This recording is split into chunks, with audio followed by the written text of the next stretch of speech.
अगस्त का महीना इतना खास क्यों है? वैसे तो हर एक दिन या हर एक महीना खास होता है, लेकिन अगस्त के महीने में पहली बात तो श्रावण मास है। दूसरी बात, अगस्त के महीने में सूर्य जो है वो अपनी खुद की राशि में प्रवेश करेंगे।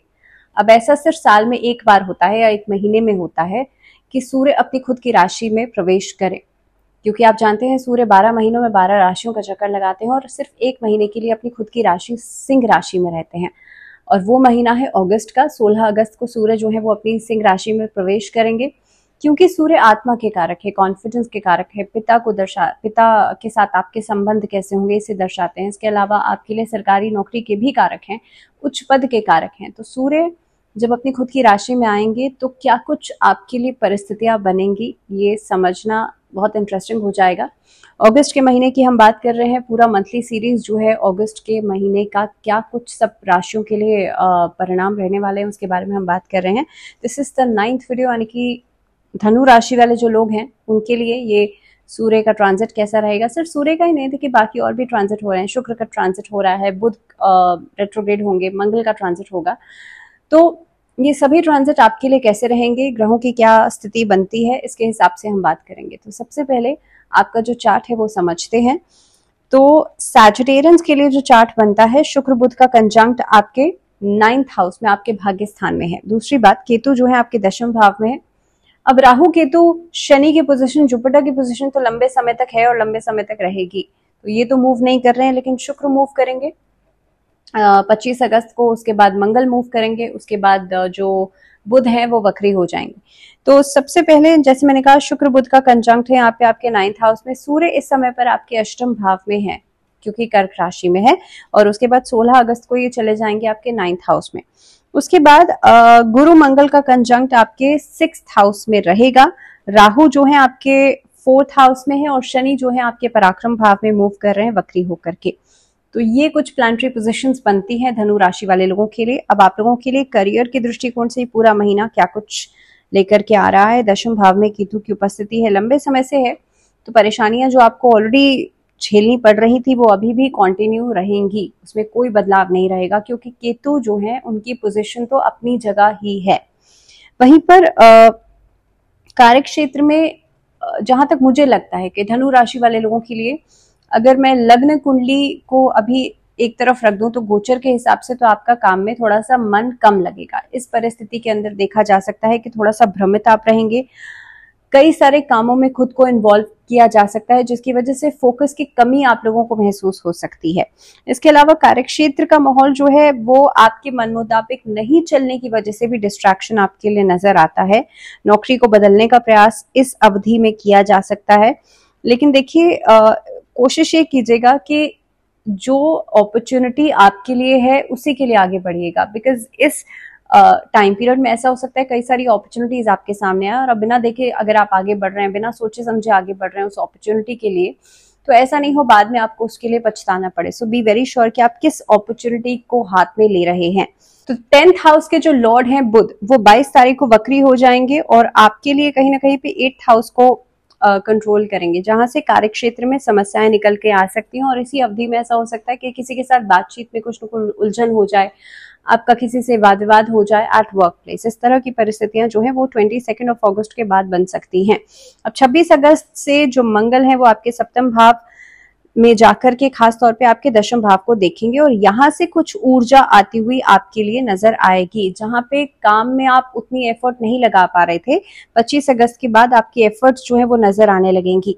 6ठे भाव के जो स्वामी है शुक्र, वो 25 अगस्त को 10वें भाव में जाएंगे, जिसकी वजह से आपकी मेहनत तो बढ़ेगी, आपके ऊपर थोड़ा सा काम का बर्डन पड़ेगा और इस अवधि में कहीं ना कहीं पे आपको कई सारी चीजों को संभालना पड़ सकता है। व्यापारिक दृष्टिकोण से देखा जाए तो ये महीना आपके लिए अच्छा रहने वाला है, क्योंकि व्यापार में उन्नति का मौका मिलेगा। दूसरी बात, सप्तम भाव के जो लॉर्ड हैं बुध, महीने की शुरुआत में 9वें भाव में रहेंगे। यात्राएं फलीभूत हो सकती हैं। व्यवसाय को लेकर के अगर आप कोई यात्रा करते हैं, कोई ट्रैवल करते हैं, उसके लिहाज से समय अच्छा रहेगा। लेकिन 22 अगस्त के बाद जब बुध आपके अष्टम भाव में मूव कर जाएंगे वक्री होकर के, तो इस परिस्थिति में व्यापारिक पूंजी निवेश करते समय थोड़ा सा सतर्क रहिएगा, कहीं आपका पैसा किसी जगह ब्लॉक नहीं हो जाए। आप जल्दबाजी में पैसा अपना इन्वेस्ट करेंगे और वहां पर पैसा आपका फंस नहीं जाए। कोई भी योजना बना करके काम कर रहे हैं उसको मजबूती के साथ लागू करना बहुत ज्यादा जरूरी है। ऐसा नहीं है आपने दिमाग में सोचा कुछ स्ट्रैटेजी और उसके बाद आप सोच करके भूल गए या उसमें समय लग गया। तो जरूरी ये है कि टाइम को आप हिसाब से चलेगा, यानी कि डिलेज को कम से कम कीजिएगा। 26 अगस्त से मंगल जो है वो मिथुन राशि यानी कि आपके सप्तम भाव में आएंगे और यहाँ से व्यापार में एक नया पड़ाव या नया मोड़ आता हुआ आपको दिखाई देगा। यानी कि ओवरऑल महीने की अगर मैं बात करूं तो देखिए व्यापारी जो है उन लोगों के लिए थोड़ा सा डिसबैलेंस तो रहेगा क्योंकि ट्रांजिट्स भी हैं। दूसरी बात 16 अगस्त के बाद यहाँ पे सूर्य भी नवम भाव में चले जाएंगे, तो भी आपके लिए काफी हद तक एक अगर मार्केट को कैप्चर करने वाली बात है तो आपके लिए वो परिस्थिति बेहतर रहेगी। लेकिन साथ ही साथ में उत्साहित आप रहेंगे समय समय पर, क्योंकि शुक्र का ट्रांजिट भी है, मंगल भी सप्तम भाव में मूव कर जाएंगे और यहाँ से आपके दशम को देखेंगे, तो कहीं ना कहीं पे ये जो परिस्थिति बनती है वो व्यवसायिक नजरिए से अच्छी रहेगी। आर्थिक स्थिति की मैं बात करूं तो इस अवधि के अंदर आमदनी आपके लिए सही या बेहतर होती हुई नजर आएगी। पैसा आपके पास आएगा लेकिन खर्च भी होगा। मंगल और बृहस्पति द्वादश भाव पर पूर्ण दृष्टि डाल रहे हैं। शनि की वक्री अवस्था जो है उसमें भी द्वादश भाव को देख रहे हैं। खर्च जो है वो धीरे धीरे करके बढ़ते हुए ही नजर आएंगे, यहाँ पे कमी नहीं हो रही है बल्कि बढ़ रहे हैं।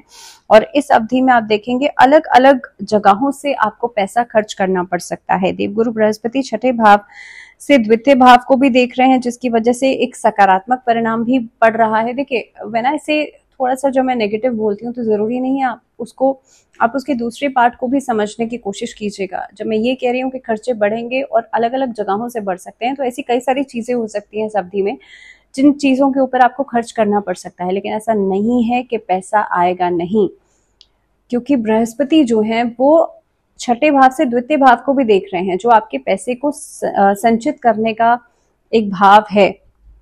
तो जाहिर सी बात है इन्वेस्टमेंट्स होंगी, पैसा आएगा और खास तौर पर इसका अनुपात किस तरह से रखना है वो आपको देखना है। यानी कि आप किस तरह से इन चीजों को बैलेंस करते हैं वो आपको मैनेज करना है।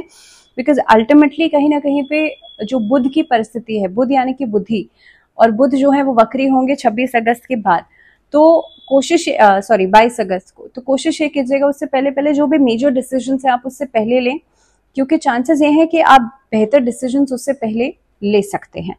चलिए बात करते हैं अब स्वास्थ्य के नजरिए से ये समय आपके लिए कैसा रहेगा। तो आपके जो राशि स्वामी है देवगुरु बृहस्पति वो पूरे महीने छठे भाव में है, मंगल के साथ हैं, और मंगल जो है वो पंचमेश हैं और खासतौर पे 12th हाउस के लॉर्ड भी हैं। अब इस अवधि में अगर देखा जाए तो इस अवधि में पंचम भाव पर वक्री शनि की दृष्टि भी रहेगी, जिसकी वजह से स्वास्थ्य समस्याएं आ सकती हैं। अब किस तरह की प्रॉब्लम्स, देखिए खास तौर पे आरोग्यता के जो कारक हैं सूर्य, वो 16 अगस्त के बाद चले जाएंगे आपके लिए नवम भाव में।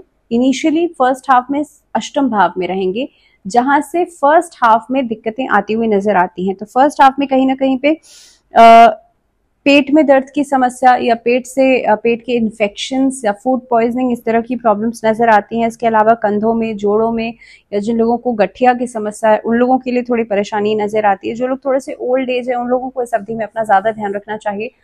जो बच्चे हैं उनको आंखों से जुड़ी हुई समस्या परेशान कर सकती है। तो इस तरीके की जो परिस्थिति है वो बनती हुई नजर आती है और इसका सीधा सीधा असर आपके एजुकेशन पर भी पड़ेगा, क्योंकि पंचम भाव यहाँ पर इन्वॉल्व दिखाई देता है।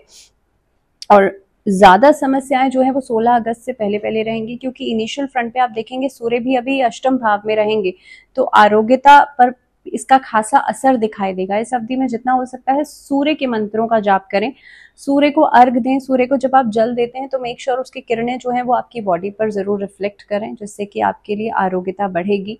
इस अवधि में क्योंकि श्रावण मास है तो महामृत्युंजय मंत्र का चांट जरूर कीजिएगा, शिवलिंग पे जल जरूर चढ़ाइएगा और ओम आदित्याय नमः इस मंत्र का जप करने से भी आपके लिए जो स्वास्थ्य है वो बेहतर होगा।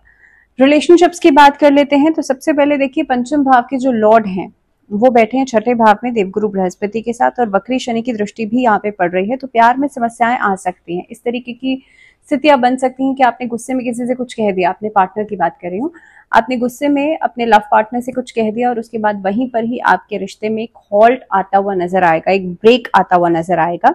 दूसरी बात, पंचम से पंचम यानी कि नवम में बुध और शुक्र की परिस्थिति भी बनती है और इसका भी खासा असर दिखाई देगा। तो कुछ समय बाद कहीं ना कहीं पे सिचुएशंस रिजॉल्व होंगी, लेकिन जल्दबाजी में या गुस्से में आकर के ऐसी परिस्थितियां बन सकती हैं। सेकेंडली, इस अवधि में आप अपने पार्टनर्स को मैरिज के लिए प्रपोज कर सकते हैं, लेकिन वो लगभग फर्स्ट हाफ के बाद होता हुआ नजर आता है, जब सूर्य ट्रांजिट कर जाएंगे उसके बाद। अब सप्तम भाव के स्वामी जो बुध हैं वो नवम भाव में मौजूद हैं शुक्र के साथ, तो जीवन साथी के साथ तो एक रिश्ता आपका बेहतर होता हुआ नजर आता है। इनफैक्ट जीवन साथी के साथ कहीं बाहर घूमने फिरने जा सकते हैं। ससुराल में भी जीवन साथी के जो सिबलिंग्स हैं उनके साथ आपका रिश्ता जो है वो बेहतर बनता हुआ नजर आता है। इस अवधि के अंदर जब 22 अगस्त को बुध वक्री हो जाएंगे और अष्टम में आ जाएंगे, तो यहाँ से आपकी जो बातचीत करने की जो एक तरीका है वो आपके पार्टनर्स को थोड़ा सा नापसंद हो सकता है। तो इस अवधि में जितना हो सकता है ससुराल पक्ष से थोड़ा सा आप लोग कोशिश करें कि पेशेंटली चीजों को हैंडल करें, जितना हो सकता है वाद विवाद को अवॉइड करेंगे तो आपके लिए बेहतर रहेगा। 26 अगस्त से मंगल जब सप्तम भाव में चले जाएंगे तो ये भी एक समस्या का कारण बन सकते हैं, क्योंकि यहाँ पर भी ईगोइस्टिक क्लैशेस जो हैं वो उठ सकते हैं। तो लगभग जो लेटर हाफ रहेगा आपके लिए 20 तारीख से लेकर के 30 तारीख का जो समय रहेगा उस अवधि में थोड़ा सा कॉशियस जरूर रहेगा। बात करते हैं पारिवारिक जीवन के लिहाज से, तो देखिए ये जो पूरा महीना रहने वाला है, दूसरे भाव के स्वामी शनि जो है थर्ड हाउस में है, भाई बहनों की मदद करते हुए आप देखेंगे, एक हेल्पिंग हैंड उनको देते हुए आप देखेंगे।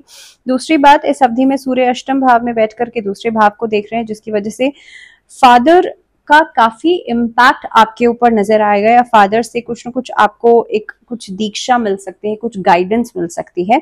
देवगुरु बृहस्पति छठे भाव में बैठ करके नवम दृष्टि से आपके दूसरे भाव को देख रहे हैं, यानी कि कुटुंब जो है उसमें प्यार प्रेम और ये सभी परिस्थितियां जो है वो पॉजिटिव बनती हुई नजर आती हैं। चौथे भाव के जो लॉर्ड हैं देवगुरु बृहस्पति वो छठे भाव में है और चौथे भाव में राहु बैठे हैं, जिसकी वजह से यहाँ पर पारिवारिक माहौल जो है वो बीच बीच में कुछ ना कुछ खटपट होती हुई नजर आती है। सेकेंडली, मदर की हेल्थ का थोड़ा सा ध्यान इस अवधि में जरूर दीजिएगा। अब बात करते हैं स्टूडेंट्स की, तो देखिए पंचम भाव के जो लॉर्ड है, मैंने पहले ही कहा था कि यहाँ पे स्वास्थ्य की वजह से समस्याएं आ सकती हैं स्टूडेंट्स के लिए भी, क्योंकि सीधा सीधा गुरु मंगल और शनि का इम्पैक्ट पड़ रहा है और पंचम भाव के लॉर्ड है मंगल, तो यहाँ पर सेहत के प्रति थोड़ा सा लापरवाही करने से बचिएगा। दूसरी बात, इस अवधि में जितना हो सकता है आप शिव चालीसा का पाठ कीजिएगा, स्टूडेंट्स के लिए अच्छा रहेगा। और अगर मान लीजिए इतना टाइम नहीं होता, बिकॉज स्टूडेंट लाइफ में आई अंडरस्टैंड कि इतना समय नहीं हो पाता कि आप कोई जप कर सकें, आप कोई पाठ कर सकें, तो सिर्फ और सिर्फ सुबह उठ करके 5 मिनट का मेडिटेशन करना आपके लिए आपके जीवन में एकाग्रता तो लेकर के आएगा ही आएगा, लेकिन इस समय पर जो इश्यूज आपके लिए चल रहे हैं सेहत को लेकर के और डिस्ट्रैक्शन को लेकर के, तो ये सभी समस्याएं भी खत्म होंगी। इस पूरे महीने में क्या करना है आप लोगों को, क्योंकि देवगुरु बृहस्पति छठे भाव में मौजूद है, मंगल के साथ मौजूद है, आपको पूरे महीने में हल्दी का तिलक अपने माथे पर लगाना है। हल्दी या केसर का तिलक आप लोग लगा सकते हैं। विष्णु चालीसा का थर्सडे के दिन पाठ कीजिएगा। शुक्ल पक्ष के थर्सडे से भी आप शुरू कर सकते हैं, और अगर आप हर थर्सडे करना चाहें तो हर थर्सडे भी कर सकते हैं। और उसी के साथ इस वीडियो में फिलहाल इतना ही। मुझे दीजिए इजाजत और जुड़े रहिए चैनल के साथ। नमस्कार।